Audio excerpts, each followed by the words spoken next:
Gold, trusted gold buyers. మీరు తాకట్టు పెట్టిన బంగారాన్ని విడిపించి ఈ రోజు ఉన్న మార్కెట్ ధరకు కొనబడను.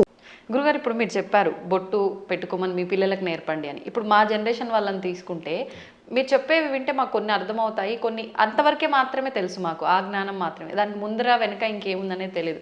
ఇప్పుడు అన్నారు బొట్టు పెట్టుకోవాలమ్మా, అది మన ధర్మం అని చెప్పి, నేను వెళ్ళి ఇప్పుడు అదే సేమ్ నా పిల్లలకి చెప్పాను అనుకోండి, అవును బొట్టు పెట్టుకోవడం మన హిందూ ధర్మంలో ఉంది, అసలు ఎందుకు పెట్టుకోవాలి, దాని వెనకాల రీజన్ ఏంటి అడిగితే మా బోటి వల్ల అసలు మేము చెప్పలేకపోతున్నాము. ముందు ఒకటి చెప్పండి వాళ్ళకి.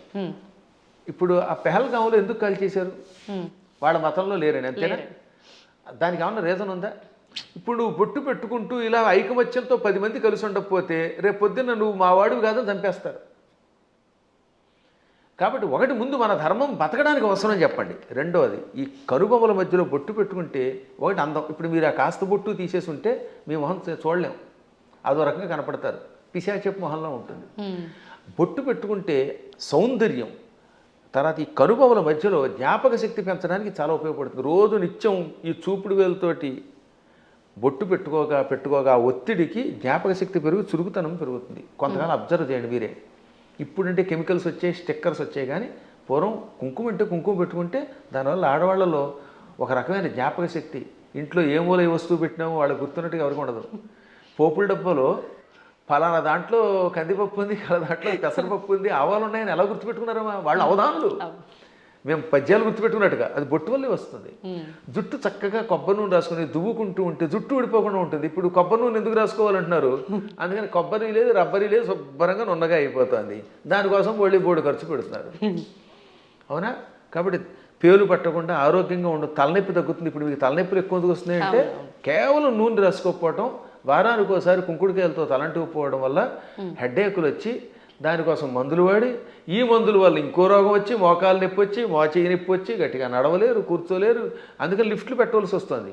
మేము పైకి కిందకి 4 అంతస్తులు రోజుకి 8 సార్లు దిగుతున్నాను. నేను ఇంతవరకు లిఫ్ట్ ఎక్కలేదు తెలుసా? ఇప్పుడు మీరు పైకి వచ్చిన ఈ భవనంలో నేను ఇంతవరకు లిఫ్ట్ ఎక్కలేదు ఒక్కనాడు కూడా. నేను ఒకడికి లిఫ్ట్ ఇవ్వాలి కానీ నాకు ఒకటి లిఫ్ట్ ఇవ్వడం ఏమిటి యంత్రం? అందువల్ల నేను నడిచి వస్తున్నాను. అది కారణం ఏంటంటే తలంటుకోవటం, కొబ్బరి నూనె రాసుకోవటం, ఒంటికి అప్పుడప్పుడు తైలమర్దనం చేసుకుని శుభ్రంగా అభ్యంగన స్నానం చేయటం, బొట్టు పెట్టుకోవడం, ఈ సంప్రదాయాలు ఆరోగ్యాన్ని ఇస్తాయి. మన సంప్రదాయాలన్నీ ఆరోగ్య సూత్రాలే. మన తలలో ఉన్నటువంటి బ్యాక్టీరియాని చంపి ఆ చేదు, కుంకుడు చేదు బట్టతలు రాకుండా కాపాడుతుంది. రెగ్యులర్గా కుంకుడుకాయతో వారానికి 2 సార్లు 1 సారి స్నానం చేయండి, జుట్టు వస్తుంది. షాంపూలు పెట్టండి, వెంటనే ముందు తెల్లని రంగు క్యాంప్ వేస్తుంది షాంపూ వల్ల, అందుకే తెల్లబడిపోతాయి. ఆ తర్వాత ఈ తెలుపు బాగు చేయడానికి మళ్ళీ రంగు వేయాలి. ఆ రంగు వేసేసరికి మొత్తం జుట్టు ఊడిపోయి చుట్టూతో 4 వెంట్రుకలు దానికి రంగు వేయటం, లేదా మళ్ళీ విగ్గులు పెట్టుకోవడం, ఎన్ని గొడవలు వస్తున్నాయి. కాబట్టి మన సంప్రదాయంలో అన్ని ఆరోగ్యానికి పనికొచ్చేవి. అయినా కొన్ని విషయాల్లో ఇంకెందుకని అడగకూడదండి. నేను ఎందుకు పుట్టానంటే ఏం చెబుతావు? మనం పుట్టామా లేదా? ఆ పుట్టడానికి మన కారణం మన చేతిలో లేదు. అది మన కర్మ ఏది ఉందో మనకు తెలియదు. కాబట్టి నువ్వు ఎందుకు పుట్టావు, నువ్వు ఎందుకు అన్నం తింటావు? అన్నం తిన్నంతకాలం, నువ్వు పుట్టినంతకాలం, నువ్వు ఆ పరిగెడుతున్నంతకాలం నువ్వు ఒట్టెట్టుకోవాల్సిందే. కొన్నింటికి ఇంక లేదని లాగి ఒట్టించుకోవటమే. దెబ్బ కనపడుతుందా? దేవుడు ఎక్కడున్నాడో చూపించమని అడిగట్టు వెనకడికి. లింగ పురాణంలో ఒక నాస్తికుడు వచ్చి దేవుడు లేడు, ఉంటే చూపించన్నట్ట. వెంటనే గురువుగారు లాగ్ గోపే తోడు కొట్టాడు. బాబోయ్ అన్నాడు. ఏం బాబోయ్ ఎందుకు అన్నావు అంటే బాధ అన్నాడు. ఏది బాధ చూపించన్నాడు. లాగ్ గోపే కొడితే బాధ కలిగింది అన్నాడు. బాధ ఏది చూపించంటే బాధ ఎలా చూపిస్తామండి, లోపల ఉంటుందన్నట్ట. అలాగే దేవుడు కూడా అంతటా ఉన్నాడురా. ఈ బాధలో, ఆనందంలో, వెలుతురులో, జలంలో ఉన్నది ఆ చైతన్యమే. అది లేకుండా పుట్టావు, లేకపోతే ఎముకల పోగు. ఆ ఎముకల పోగు మీద మళ్ళీ రకరకాల నరాలు, ఆ నరాలను అంటి పెట్టుకుని చీము, నెత్తురు, మాంసం, కండరాలు, మోకాళ్ళల్లో గుజ్జు, మా చేతుల్లో గుజ్జు, కళ్ళల్లో, గుడ్లల్లో చూపు, ఇవన్నీ పెట్టి పైన చర్మం పెట్టి ఓ సౌందర్యం ఇచ్చాడు ఈ శరీరానికి. ఒక్కసారి ఆశ్చర్యంగా ఉంటుంది మనకి. దీని కింద ఎన్ని నాడులు, మనం తిన్న అన్నం గిలకొట్టబడి జీర్ణమై రక్తంగా మారుతుందా, ఆ రక్తం వీటన్నిటికుండా ప్రవహిస్తున్నదా. అసలు ఎంత అద్భుతమైన యంత్రం. ఈ యంత్రాన్ని ఇంకెవడన్నా రీప్లేస్ చేయగలడా? మోకాళ్ళ చెప్పులు మారిస్తే ఒరిజినాలిటీ ఎక్కడ ఉంటుంది? వంగలేవు, కూర్చోలేవు నువ్వు. ఈ ముక్కు మారిస్తే దీంట్లో ఉండవు. ఇటువంటి శరీరం ఒక్కసారి స్తంభించిపోతే ఎందుకు పనికి రాకుండా అయిపోతే, అది ఎందుకు పనికి రాకుండా కుళ్ళిపోతుంది. మళ్ళీ దీన్ని కుళ్ళిపోయి పాడైపోవడానికి వీలుగా లోపల బ్యాక్టీరియా పెట్టాడు. పురుగులు వచ్చి తగలబెట్టకపోతే కాల్చకపోతే ఈ శరీరం కొంతకాలం అలా మూలండిపోతే లోపల కొత్త పురుగులు పుట్టి దీన్ని తినేసి మళ్ళీ అవి నాశనం అయిపోతాయి. శుద్ధి చేసి వెళ్ళిపోతున్నది. అటువంటి ఈ అస్థిపంజరాన్ని దీని మీద ఇన్ని రకాలైన విశేషాలని పెట్టి సృష్టి కొంతకాలం నడిపిస్తూ మళ్ళీ వీడు వెళ్ళిపోయాక ఎక్కడికి వెళ్ళాడో తెలియకుండా చేసే అపూర్వమైన ఆ అద్భుత దివ్యశక్తే పరమాత్మ అంటే. కాబట్టి వాడు అంతటా ఉన్నాడు. పిల్లలకి పిడివాదం కాకుండా చిన్నప్పటి నుంచి కనుక నేర్పితే 8 ఏళ్ళు వచ్చాక మనం నేర్పలేము. బై బర్త్ చిన్నప్పటి నుంచి బొట్టు బొట్టు కట్టు వాడికి స్తోత్రాలు నేర్పాలి. ఇప్పుడు నేను ఉదాహరణ చూస్తాను. మా మనవడు ఉన్నాడు, మా మనవరాలు ఉండేది. వాళ్ళు రామ అనకుండా అన్నం తినరు. వాళ్ళ అమ్మ నాన్న అలా పెంచుతున్నారు. శివాజీ మహారాజుకి జై అంటాడు మా మనవడు వచ్చి కత్తి తీసి. ఆ శివాజీ కథలు నేర్పారు. ఆ రకంగా చిన్నప్పటి నుంచి నేర్పితే ఖచ్చితంగా ఈ మార్గంలో వస్తారు. నేర్పినారని దరిద్రులు కొంతమంది ఉంటారు, కొంతమంది క్రూరులు. ఆ కమ్యూనిస్టులు మనమేం బాగు చేయలేము. వాళ్ళు నికృష్టులు, వాళ్ళ పక్కన వదిలేద్దాం, అది వాళ్ళ కర్మ. కానీ ముందు మన ప్రయత్నం మనం చేయాలి.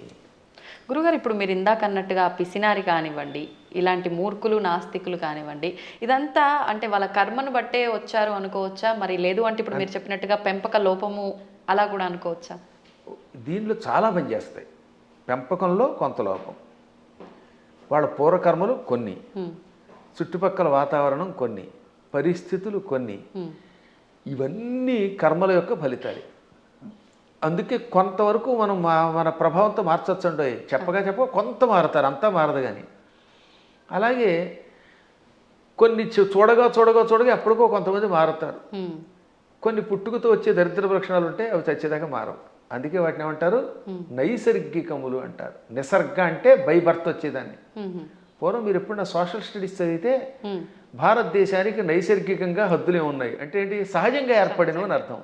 కాబట్టి నిసర్గ అంటే పుట్టుకతో వచ్చే సహజ లక్షణము. అటువంటి లక్షణాలకి అన్నీ పోవుగానే కొంతవరకు మార్చచ్చు. నాస్తికులు కూడా చివరిలో మారినవాళ్ళు లేరు. కొంతమంది పేరు కమ్యూనిస్టులు, మా ఆవిడ రమ్మందండి అని మళ్ళీ ఏడుకొండల దగ్గరికి వెళ్ళడం.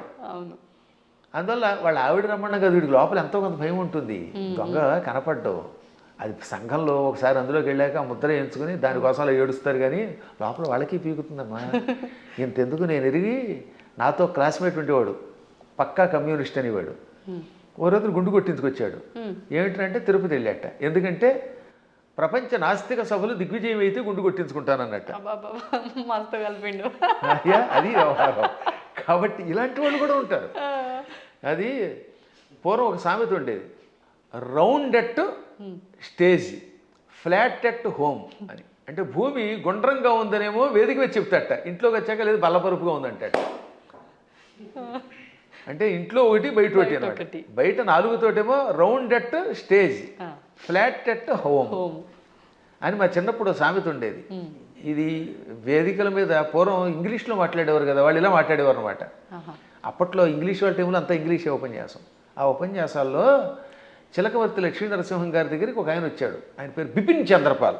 బిపిన్ చంద్రపాల్ ఉపన్యాసంలో మాట ఇప్పుడే చెప్పింది. ఆయన ఇంగ్లీష్లో అనర్గళంగా మాట్లాడుతూ, హిందువులు అలా చేస్తున్నారు, బయటకు వచ్చినప్పుడు ఒక రకంగా, ఇంట్లో ఉన్నప్పుడు ఒక రకంగా ఏడుస్తారు, అలా ఉండకండి, ఇంట్లోనూ బయట హిందువుల్లో ఉండండి అని చెప్పడానికి ఆయన మంచి మాట చెప్పాడు ఆయన. కాబట్టి మనం ఏది నమ్మేమో అది చెయ్యాలి చివరిదాకా. అజ్ఞానంతో కూడినవి చేయకుండా ఉండాలి. సరే, ఏది ఏమైనప్పటికీ ముందు పిల్లల్ని మన మార్గంలో మనం పెంచుతామమ్మా. విన్నారా బాగుపడతారు, వినకపోతే మనం ఏం చేయగలుగుతాం? గుర్రాన్ని తీసుకెళ్ళగలం, మంచినీళ్ళు తాగించలేం కదా. అందువల్ల అలా చేయడానికి ప్రయత్నిద్దాం. మళ్ళీ భగవంతుడు అనుగ్రహించినప్పుడు ఇంకోసారి కలుసుకుందాం. గురుగారు, ఒక చిన్న సందేహం. క్రిందటిసారి మనం చేసిన వీడియోలో విశుక్ర ప్రాణహరణ వారాహి వీర్యనందిత అని చెప్పి మీరు శ్లోకం చెప్పడం జరిగింది లలితా సహస్రనామాల్లోంచి. అది చాలామంది విషంగ ప్రాణహరణ అని చెప్పి కామెంట్లలో కూడా పెట్టడం జరిగింది. అసలు ఏంటండి వాస్తవం ఏంటి? ఇక్కడ 2 రకాలు. అది జ్ఞానంతో పెడితే పర్వాలేదు, ఎవడో చెప్పింది విని పెడితే అది వాడి కర్మ, మనం ఏం చేయలేం అనుకోండి. లలితా సహస్రనామానికి వ్యాఖ్యానం రాయాలంటే ముందు వాడికి స్వతసిద్ధమైన ఉపాసన ఒకటి ఉండాలి. ఏముండాలి? ఉపాసన. 2 సంస్కృత పాండిత్యం ఉండాలి. ఈ 2 లేని వాడు వ్యాఖ్యానం చేస్తే మనం పట్టించుకోక్కర్లేదు. ఆ తప్పు అన్నారనే, ఆ తప్పు అన్నవాడు వాడు తప్పుడు మనిషి. ఆ తప్పు కాదు, పాఠాంతరం అనాలి. దాన్ని ఏమనాలి? పాఠాంతరం. కొంతమంది ఇది తప్పండి అని. ఇంతకీ ఇది మీరు ఎప్పుడు నన్ను అడిగింది ఏంటంటే వారాహి దేవత గురించి అడిగారు. అందులో భాగంగా ఈ నామానికి కూడా అర్థం చెప్పాను. విశుక్ర ప్రాణహరణ వారాహి వీరినందిత అని లలితా సహస్రనామంలో ఒక నామం ఉన్నది. అవునా? అవునండి. 76వ నామం కదా అది. నామం సంఖ్య మనం పెద్దగా అంతగా పట్టించుకోకలేదు. 76 76. అయితే గురువుగారికి జ్ఞాపశక్తి బాగానే ఉంది. దానికి ముందు మంత్రిణ్యంబా విరచిత విషంగ వధతోషిత. దీనిలో కొంతమంది పాఠాంతరంలో ఏమన్నారు, అందుకే అన్యత్రేణ అంటాడు అక్కడ. అన్యత్రేణ అంటే మరొక చోట వ్యాఖ్యానం రాసేవాళ్ళు విశుక్ర ప్రాణహరుడు బదులుగా విషంగ ప్రాణహరణ వారాహి వీరినందిత అని కూడా ఉన్నది, కానీ అది సరికాదు అని మహాత్ములు చెబుతారు. అది పాఠాంతరం. ఎవరో ఉపాసకులు అలా ఊహించుండొచ్చు. కానీ విశుక్రకి వీర్యానికి ఉన్న సంబంధం తెలుసుకోవాలి, సంప్రదాయం తెలియాలి. దానికంటే ముందు నేను లలితా సహస్రనామానికి భాష్యం రాశాను ఐశ్వర్యోగం అనే పేరుతో. నేను విశుక్ర ప్రాణహరణ వారాహి వీరినందిత అనే పాఠాంతరమే సేకరించాను. మాకు ముందు శ్రీ చంద్రశేఖర భారతీ స్వామి వారు ఉన్నారు. వారు ఎవరో తెలుసుకో మీకు? శృంగేరి పీఠాధిపతులు. ఇప్పుడున్న శృంగేరి పీఠాధిపతులు భారతీ తీర్థస్వామి వారు, ఉత్తర పీఠాధిపతులు శ్రీ విధుశేఖర భారతీ స్వామి వారు. ఈ భారతీ తీర్థస్వామి వారికి ముందు అభినవ తీర్థ మహాస్వామి వారు ఉండేవారు. వారికి ముందు శ్రీ చంద్రశేఖర భారతీ స్వామి వారు. అర్థమైందా? ఆ స్వామి వారి దగ్గర మేము దీని ప్రస్తావన మా నాన్నగారు తీసుకొచ్చారు. నేను వెళ్ళింది భారతీ తీర్థస్వామి వారు చూశాను, అభినవ తీర్థస్వామి వారు కూడా చిన్నప్పుడు చూశాను, నాకు పెద్ద తెలియదు. భారతీ తీర్థస్వామి వారు మహానుభావులు, అజ్ఞానాంజాహ్నవీ తీర్థమే అయిన ఆ మహాత్ముల ఆశీస్సులు నాకు చాలాసార్లు లభించాయి. నేను దాదాపు అందరి పీఠాధిపతుల దగ్గరికి వెళ్ళాను ఉపాసన విషయం తెలుసుకోవడానికి. ఇప్పుడు కంచిపీఠం శ్రీ విజయేంద్ర సరస్వతి స్వామి వారు నేను కనబడితే గుర్తుపెట్టేస్తారు. మొన్న కూడా ఇక్కడ పురాణం చెబితే ప్రత్యేకంగా ఇచ్చారు. అసలు ఎంత గొప్ప అద్భుతమైన మనిషి అంటే ఆయన. మనిషి అంటే అది ప్రేమగా అంటున్నాను తప్ప సద్గురువు విజయేంద్ర సరస్వతి స్వామి వారు కంచిపీఠాధిపతులు. ఇప్పుడు మేము 2012వ సంవత్సరంలో, ఎప్పుడు 2012 అంటే 13 ఏళ్ల క్రితం కంచిలో పురాణం చెప్పాను నేను. అప్పుడు నేను ఇది ఇందాక చెప్పానే దేవి అపరాధ క్షమాపణ స్తోత్రం, ఈ భవాని తత్పాణిగ్రహణ ఆ శ్లోకానికి భాష్యం చెబుతున్నాను. ఎదురుగుండా కూర్చున్నారు శ్రీ విజయేంద్ర సరస్వతి స్వామి వారు. అప్పటికింకా జయేంద్ర సరస్వతుల వారు కూడా ఉన్నారు. ఇద్దరూ నాకు తెలుసున్నవారే. ఇద్దరికీ నేను నమస్కారం చేసుకున్న వాళ్ళని వాళ్ళ ఆశీస్సులు పొందాను. అప్పుడు ఈ విజయేంద్ర సరస్వతి స్వామి వారు ఇలా కుర్చీలో కూర్చున్నారు. బ్రహ్మానంద భరితులు విని అయ్యాక పీఠానికి పిలిచి ఘన సన్మానం చేశారు. మా అమ్మాయి పెళ్లికి చేరిచ్చారు నాకు విజయేంద్ర సరస్వతుల వారు. ఆయనకు ఒక్కసారి ఒక మనిషిని చూస్తే ఎవరి జీవితం గుర్తుపెట్టుకుంటారు. కాబట్టి వారి దగ్గరికి వెళ్ళాను నేను ఇది ఉపాసన విషయాలు తెలుసుకోవడానికి. సరే, మహానుభావులైన పీఠాధిపతులు అందరినీ చూశాను. గణపతి సత్యానంద స్వామి వారిని ఎరుగుదు నేను. ఇవన్నీ ఎందుకు చెప్పవలసి వస్తుంది? ఈ చంద్రశేఖర భారతీ స్వామి మహాస్వామి వారు జగద్గురువుల వారి దగ్గర సన్యాసం పుచ్చుకున్న ఒక ఉపాసకుడు ఉన్నాడు. ఆయనని ఎరగలేదు అంటే వాడికి శ్రీచక్రోపాసన గురించి తెలియని వాడు. శ్రీచక్రము గురించి లలితా సహస్రనామం గురించి వ్యాఖ్యానం తెలుసుకోవాలంటే తప్పనిసరిగా ఒక ఆయన్ని మనం తలుచుకోవాలి. ఆయనే శ్రీ తుమ్మలపల్లి రామలింగేశ్వరులు వారు. అటువంటి శ్రీచక్రోపాసకులు, అటువంటి సంస్కృత వ్యాకరణ పండితులు, అటువంటి మంత్రోపాసకులు చాలా అరుదు. చిన్నప్పుడే సన్యాసం పుచ్చుకున్న మహానుభావుడు ఆయన. మచిలీపట్నంలో ఉండేవారు ఒకప్పుడు ఆయన. ఆ తర్వాత శృంగేరి పీఠాధిపతుల దగ్గర సన్యాసం పుచ్చుకొని యావత్ ప్రపంచం పర్యటించిన మహానుభావుడు. ఎంత అద్భుతంగా రాశాడండి ఆయన. ఆ మహానుభావుడు కూడా బాలానందిని వ్యాఖ్య లాంటి వ్యాఖ్యలు రాశారు. ఆయన కూడా విషంగా అనే ఒక పాఠాంతరం ఉన్నది, కానీ మేము స్వీకరించట్లేదు. కారణం విశుక్ర ప్రాణహరణ వారాహి వీరినందితాయి నమః అనే స్వీకరించారు. ఇంకా భాస్కర్ రాయలు వారు కూడా విశుక్ర ప్రాణహరణ అని రాశారు. ఎందుకు రాయవలసి వచ్చింది? శుక్రము అంటే వీర్యము, రేతస్సు అని అర్థం. శుక్రాచార్యుడికి ఆ పేరు ఎందుకు వచ్చింది? ఒకప్పుడు శుక్రాచార్యుడు చచ్చిపోయిన రాక్షసుల్ని బతికించడం మొదలెట్టాడు. శివుడు చంపడం, ఆ చచ్చిపోయిన వాళ్ళని ఏం చేసేవాడు? ఈయన మృత సంజీవని విద్యతో బతికించేవాడు. దాంతో చచ్చిన వాళ్ళు బతుకుతూ ఉంటే శివుడికి కోపం వచ్చింది. ఓరి కావ్య, అసలు శుక్రాచార్యుడు అసలు పేరు కావ్యుడు, కావ్య. అందుకే అమ్మాయికి కావ్యశ్రీ అని పేరెట్టండి అంటే శుక్రాచార్యుడికి సంబంధించిందా అని అర్థం అనమాట. సరే, అది పక్కన పెడితే, కావ్య నా దగ్గర మృత సంజీవన విద్య నేర్చుకొని ఆ విద్య నా మీద ప్రయోగిస్తావా? నీవు నేర్పిన విద్య నీరజాక్ష అని అమాంతంగా శుక్రాచార్యుని మింగేశాడు, కడుపులో వేసుకుని. ఆ తర్వాత ఇంక ఈయన లేడు కనుక, బతికించేవాళ్ళు లేరు కనుక రాక్షసుని చంపేశాడు. 1000 ఏళ్ళు ఈ కడుపులో ఉన్నాడండి ఆయన. ఈ 1000 ఏళ్ళు ఓం నమ శివాయ అని మంత్రం చెప్పించుకుంటూ, మృత సంజీవన విద్య ఉంది కదా, అందువల్ల చావకుండా కడుపులో ఉన్నాడు. లోపల కడుపులో గుడగుడలాడుతున్నాడు ఈయన. మన వాడు కొంతమంది కాఫీ తాగితే గుడగుడలాడినట్టుగా కడుపు. ఒక రోజున పార్వతి ఏంటంటే ఆ కడుపులో గడబడా గుడగడ అంటే, ఆ కావ్యుడిని మింగాను అనగానే ఆవిడ జాలిపడి, వాడు మరబెట్ట లాంటి వాడే కదండి, వాడిని ఎంతకాలం కడుపులో ఉంచుతారంటే, కొంతకాలం శిక్ష వేశాను, సరే ఇహ నువ్వు రమ్మంటున్నావు కనుక వాడిని బయటికి రప్పిస్తానని, కావ్య నా చరమధాతువు నుంచి అంటే నా రేతస్సు నుంచి బయటికి రా అన్నాడు. నోటితో మింగాను, మళ్ళీ నోటితో బయటికి కక్కితే ఏమవుతాడైనా వాంతి అవుతాడు. వాంతి రూపంలో ఉన్నవాడు గురువుగా పనికిరాడు. కక్కిన వాంతి అశుద్ధం కదా అది. అందుకని శివుడు కూడా నా నోటితో కక్కని నిన్ను, నా ధాతువు నుంచి బయటికి రా, అప్పుడు నా కొడుకుతో సమానం అవుతావు అన్నాడు. అప్పుడు ఆయన శివుడి యొక్క గుహ్య ప్రాంతంలో నుంచి రేతస్సు నుంచి బయటకు వచ్చాడు. శుక్రము తెల్లగా ఉంటుంది వీర్యము. ఈ లోపల శివుడి యొక్క వీర్యం నుండి బయటికి రావడం వల్ల అప్పటి నుంచి ఆయన కూడా తెల్లగా అందంగా శివుడిలో తయారయ్యాడు. అందుకని శుక్ర ఆచార్యుడు అన్నారు. అర్థమైందా? అలా శుక్రుడు అయ్యాడు ఆయన. ఇది శివపురాణంలో కాశీఖండంలో ఉంటుంది, నేను చెప్పాను కనుక చాలామందికి తెలుసు, విన్నారు. ఇప్పుడు శుక్రం అంటే ఏమిటనమాట? వీర్యము. అందువల్ల ఆయనకు శుక్రుడు అని పేరు వచ్చింది. విశుక్రము అంటే విపరీతమైన విశేషమైన అని అర్థం. వి అనే అక్షరమునకు ఆ ఒక్క అక్షరానికి విశేషమైన వికల్పమైన శుక్రము కలిగినవాడు. అంటే వాడికి విపరీత కామం, చాలా ఎక్కువ రేతస్సు ఉండేది. దాంతో వాడు ఇష్టం వచ్చినట్టు తిరిగేవాడు. ఇప్పుడు వాడు చావాలంటే ఏమవ్వాలి? ఆయుధాలకి చావాడు. వాడిలో ఉన్న రేతస్సంతా లాగేస్తే వాడు చచ్చిపోతాడు. అది వాడికి వరం. అందుకని వారాహి దేవత ఏం చేసింది? మొత్తం వాడి శరీరంలో మనం చూడండి, స్ట్రా వేసి డ్రింక్ తాగేసినట్టుగా తన కోరలతో, వారాహి దేవత తన కోరలతో వాడి శరీరాన్ని గుచ్చి వాడిలో ఉన్న వీర్యం అంతా తాగివేసింది. ఇక్కడ వీర్యం అంటే పరాక్రమము, రేతస్సు, 2 అర్థాలు. వీర్య శబ్దానికి బలం అని కూడా అర్థం. అందుకే వీర్యము అంటే రాముడిలో వీర్యం ఉందంటే అక్కడ బలం ఉన్నదని అర్థం అనమాట. ఆ బలాన్ని, సత్వాన్ని తాగేసింది. అందువల్ల అక్కడ ఏమన్నాడు? విశుక్ర ప్రాణహరణ, విశుక్రుని యొక్క ప్రాణములను హరించిన, తాగేసిన వారాహి దేవత యొక్క వీర్యమునకు నందిత, సంతోషపడింది లలితది. ఇప్పుడు ఆ విశుక్ర శబ్దానికి ఈ వీర్యానికి ఇంటర్లింక్ ఇప్పుడు మీకు అర్థమైందా? ఆవిడ అక్కడ వీర్యమును తాగేయటం వల్ల ఆ వీర్యమునకు ఆవిడ సంతోషపడింది, ఆ బలానికి సంతోషపడింది.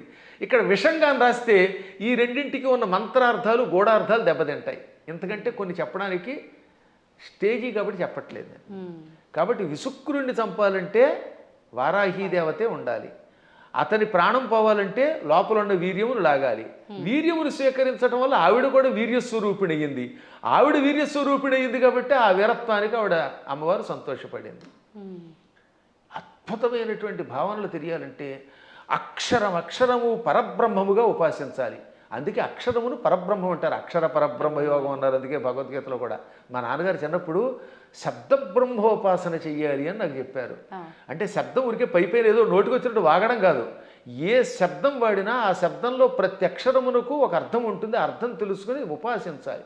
ఉదాహరణకి సముద్రము, సాగరము రెండింటికి తేడా ఉంది. అల్లసాని పెద్దన ఈ మనుచరిత్రలో ప్రవరుడు అనేవాడు ఏడుస్తున్నప్పుడు చింతాసాగరమన మునిగి అన్నాడు ఆయన. చింతా సముద్రం అనలేదు. సాగరం అని ఎందుకు వాడాడు? సముద్రం అన్నా సాగరం అన్నా ఒకటే కదా. కానీ రెండింటికి ఎంత తేడా ఉందో తెలియాలి. సముద్రం సామాన్యమైనది, చిన్నది. ఒకప్పుడు సముద్రం చిన్నది. సగరుడని ఒక ఆయన ఉన్నాడు. ఆయనకు 60,000 మంది కొడుకులు. ఈ 60,000 మంది భూమిని తెగతవ్వారు, గొయ్యించేసేశారు. ఆ గొయ్యిలోకి సగరుడి యొక్క మునిమనువుడు భగీరథుడు గంగను తెచ్చాడు. ఆ గంగ అందులో పడింది. దాంతో చిన్నగా ఉన్న సముద్రం ఈ సగరు పుత్రుల వల్ల తవ్వబడి ఆ సగరుని యొక్క మునిమనువుడు తెచ్చిన గంగతో పెద్దదయ్యి విశాలమైపోయింది. ఇవాళ చూస్తున్నంత పెద్దదయ్యింది. చిన్నదిగా ఉన్నప్పుడు సముద్రం, విశాలమైపోతే ఏమవుతుందన్నమాట? డెవలప్ చేయబడితే సాగరం. అందుకని అక్కడ అప్రాప్రియేట్ వర్డ్ ఏంటనమాట? దుఃఖం అలా పుట్టి సముద్రం ఎలా అయితే సాగరం అయ్యిందో అలా వ్యాప్తి చెందింది కనుక చింతాసాగరం అన్నాడు ఆయన. ఊరికే తోచిన పదం వాడేయకూడదు అక్కడ. మేము కావ్యాల్లో వాడేటప్పుడు అంత జాగ్రత్తగా వాడతాం. ఇవన్నీ తెలియాలంటే వాడికి ముందు శబ్ద బ్రహ్మ మీద పట్టుండాలి, వ్యాకరణం తెలియాలి, ఏ శబ్దానికి వ్యుత్పత్తి ఏమిటో తెలియాలి, పురాణములలో విశేషాలు తెలియాలి, ఉపాసనలో రహస్యం తెలియాలి, మంత్రశాస్త్రం మీద పట్టుండాలి, శ్రీచక్రంలో నవావరణములో ఏ ఆవరణంలో వారాహి దేవత ఉంటుందో తెలియాలి, వారాహి దేవతకి ఎన్ని కోరలు ఉన్నాయో తెలియాలి. తెలుసా మళ్ళీ వారాహి దేవతకి ఎడమ వైపున 5 కోరలు, కుడివైపు 4 కోరలు, కుడివైపునేమో 5 కోరలు, ఎడమవైపు 4 కోరలు ఉంటాయి. 9 కోరలు ఉంటాయి లోపల. అది కూడా తెలియదు కొంతమందికి. అన్ని మామూలుగా దంతాలు వేస్తారు. ఈ వైపు 5, అందులో ఒకటి ఇలా వంగి ఉండాలి, ఒకటి పైకి రంపంలో ఉండాలి, ఈ వైపు 4 ఉండాలి. ఈ కోరలతో ఉన్న వారాహి దేవతను ఉపాసిస్తేనే సక్రమంగా పనిచేస్తుంది. ఆ 9 కోరలే శ్రీచక్రంలో నవావరణ పూజ. అవే నవరంధ్రాలని మనకి శుద్ధి చేసి పెడతాయి. అక్కడ ఈ వారాహి దేవతకి ఒక్కొక్క దానికి ఒక్కొక్క బీజం ఉంది 9 కోరలకి అన్నమాట. అందుకే వారాహి వీర్య నందిత ఎయి అనంటే ఒకసారి ఎన్ని అక్షరాలు ఉన్నాయి? వారాహి వీర్య నందిత యై 9. అదనమాట. ఇప్పుడు అర్థమైందా? ఆ 9 కోరలు. వారాహి వీర్య 5, నందితాయి ఇక్కడ. ఇక కంఠస్థానంలో నమః అనే అక్షరం బీజం ఇక్కడ చేరుతుంది వారాహి దేవతకి. ఓంకారం ఊర్ధంలో ఉంటుంది. అందుకని ఓం వారాహి వీర్యనందితాయే నమః.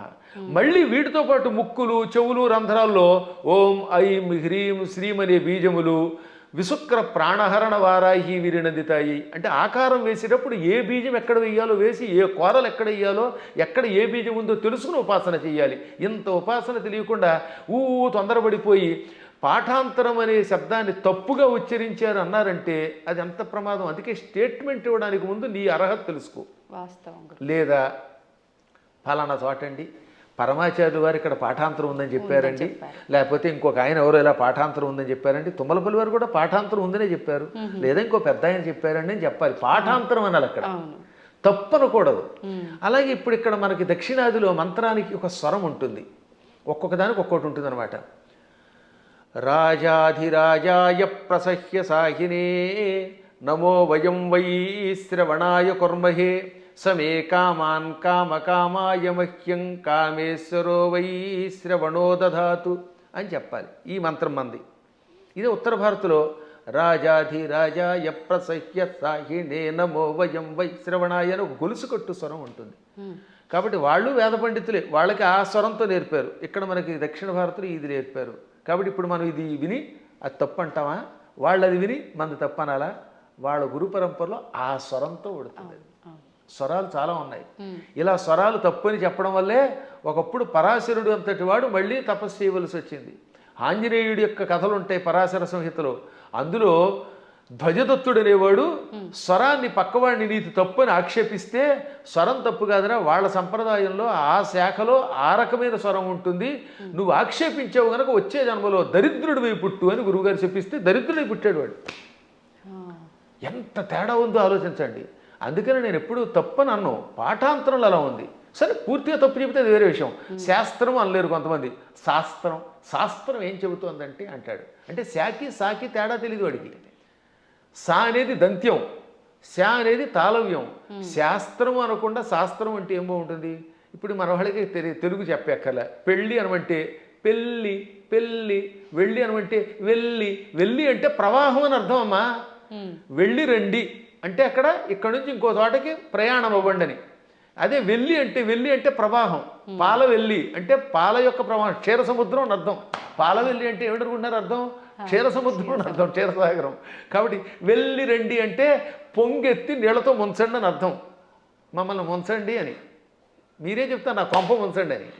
కాబట్టి వెళ్ళి పెళ్ళి అంటే ఎంత అసహ్యంగా ఉంటుంది. వెళ్ళి అనలేక ఉచ్చారణ రాదు, ఏ శబ్దం ఎలా పలకాలో తెలియదు, మంత్రశాస్త్ర నియమాలు తెలియవు. ఎవడు పడితే వాడు స్టేట్మెంట్ ఇస్తేలాగా. ఎంత గట్టిగా ఎందుకు చెబుతానంటే, ఇంక మీదటైనా పిచ్చి పిచ్చిగా ఇలాంటి వాటిల్లో వింటున్నప్పుడు పిచ్చి కామెంట్లు పెట్టకండి, దానివల్ల నాశనం అవుతారు. తెలిస్తే తెలిసినట్టు పెట్టండి. లేదా మాకు అనుమానం ఉందండి, ఎవరి దగ్గర నా తప్పు అంటారేమిటి, ప్రతివాడు తప్పు అనడానికి. అందువల్ల లలితా సహస్రనామంలో అనేక భాష్యములు ఉన్నాయి. మేము కూడా ఐశ్వర్యయోగం అనే అద్భుతమైనటువంటి ఒక భాష్యం గణపతి సచ్చిదానంద స్వామి వారి యొక్క ఆశీస్సులతో రాసిపెట్టాం. దాన్ని భారతీ తీర్థ మహాస్వామి వారు కూడా సంతోషించి అంగీకరించి పీఠికిచ్చారు. హేమాహేమీరైన జగద్గురువుల యొక్క అనుమతితో రాసినటువంటి గ్రంథాలు. ఎప్పుడైనా మీకు అనుమానం ఉంటే ఒక పాఠాంతరమో అనుమానమో అనండి తప్ప పలానా వాళ్ళ దాంట్లో తప్పు ఉందని తొందరపడి అనకండి. తప్పు అనాలంటే ఆ స్థాయి ఉండాలి, దానికి వివరణ ఇవ్వాలి, ఇవ్వగలగాలి, అంతే, మూల్యాన్ని చెల్లించాలి. ఇప్పుడు ఏమన్నా అంటే అహంకారం ఉండవు. అహంకారం ఏమీ రాని సన్నాసిగా అహంకారం ఉంటే ఏం మాకెందుకు ఉంటుందమ్మా? అహంకారం ఉండవలసిందే. విశ్వనాథ సత్యనారాయణ గారు ఏమన్నారు తెలుసా? చల్లపిళ్ళ వెంకట శాస్త్రి గారికి నాలాంటి శిష్యుడు ఉండడం ఆయన ఘనత అన్నాడు ఆయన. అదే కాదు అంతే. అప్పుడప్పుడు ఒక్కొక్కసారి భాషా పాండిత్యంలో మేము కూడా అలా అనకపోతే ప్రతి అడ్డమైన వాడు నెత్తి మీద ఎక్కడ మరి. అందువల్ల చిన్నప్పటి నుంచి తిండి తిప్ప మానేసి ఎన్ని శాస్త్రాలు ఎన్ని వ్యాకరణాలు చదువుకున్నాం. 25 శతావధానాలు చేసిన వాడిని ఇంకోటి చూపించండి ప్రస్తుతానికి. మరి ఇన్ని శతావధానాలు చేసిన మమ్మల్నే మీరు నోటికి వచ్చినట్టు ఏదో కామెంట్ పెడితే ఏ అక్షరం ఒక్కరా అని మిమ్మల్ని మేమేమనాలి? అవునా? కాబట్టి సందేహం లేకుండా నేను పండితుండి ఎవడేమనుకున్నా. ఇంకోటమ్మా, అనవసరంగా అహంకారం తెచ్చుకోకూడదు. కానీ అహంకారం ఒక్కోసారి ఉండవలసిందే. పద్మాగర్ గారు సొంత డబ్బా కొడుతున్నాడు అనుకుంటే కొట్టుకోమనండి, ఏం పర్వాలేదు. ఎందుకని? మీరు ఉద్యోగానికి వెళ్ళాలి. ఓ చోట మిమ్మల్ని ఉద్యోగానికి రమ్మన్నారు. అప్పుడు అప్లికేషన్ ఏమని చెప్పాలి మీరు? నేను చవటని, ఆత్మస్థుతి చేసుకోకూడదు కనుక అంతేత నేను చవటని, నాకేమీ రాదు, వాక్శుద్ధి లేదు, నా మొహం తగలయ్యా, నేను ఇలా ఉంటాను, నాకు ఉద్యోగం ఉండంటే ఇస్తారా? కానీ అప్పుడు ఏం చేయాలి? ఇప్పుడు ఉదాహరణ నేనే ఉద్యోగానికి అప్లై చేశాను ఒకప్పుడు లెక్చరర్గా.